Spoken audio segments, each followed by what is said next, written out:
so there's no gap. It'll lay right. I'm putting a lot of extra knots in here so you can see. I'll slow it down a little bit. Use the back of your finger to hold that thread out of the way, then use the back of your finger to feel the tension so you don't break the thread. So over, under. Alright, that's a simple interrupted. Alright, we're going to demonstrate our second interrupted stitch. This is called the buried interrupted or subcutaneous stitch. I abbreviated sub-Q. This is the most difficult one to learn, but the most important for cosmetic closures. Typically you're going to do something like this on the face. I'd like to point out that I'm using a monofilament 4/0 nylon thread, which is non-absorbable, to demonstrate this so you can see it, rather than what you would normally use, which would probably be a 5/0 monofilament synthetic absorbable suture material. We have a smaller needle than we use for the surface.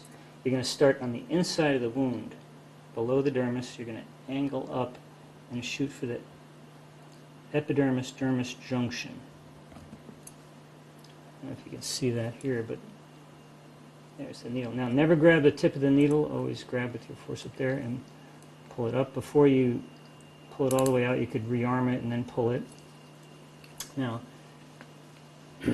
it's very important that you line this up to the other side exactly. So take your fingers and pull the wound lengthwise this way to line it up. And normally there'd be blood on here, and you could lay it down on the other side like this and make a little chalk mark or a little blood mark.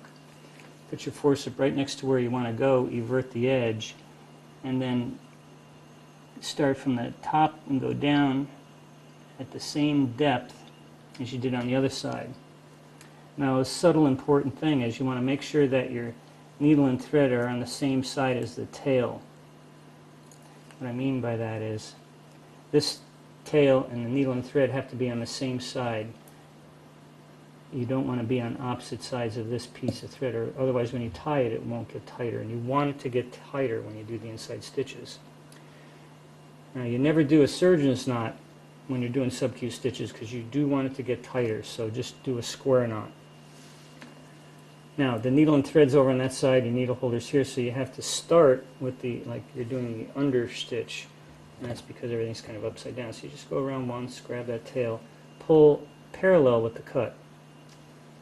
Now you're going to go over on that second half of the knot. Now this is the most important part. This is where you pull it and jiggle it, get the edges to come right together, so the edges are touching, and it helps give you eversion.